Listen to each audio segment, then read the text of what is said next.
Some people often ask me, do we sedate the sheep before we shear them? No, we absolutely do not.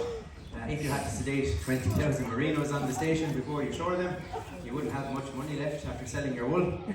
The trick is, we just block their ears. They're not the smartest animals on the planet. Once their four legs are off the ground, they can't really think of a way to get away.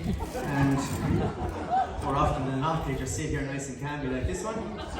Most of the time, you can get a few that, like I said, will give a little kick. So with that, I'm going to get straight into the shearing. Not going to say too much when I am shearing, just going to concentrate, try and keep this girl as comfortable as possible, and try and get the wool off as quickly as I can. Sake than mine, you don't want to be listening to my heavy breathing for the next 2 or 3 minutes while I'm shearing. So once I'm finished,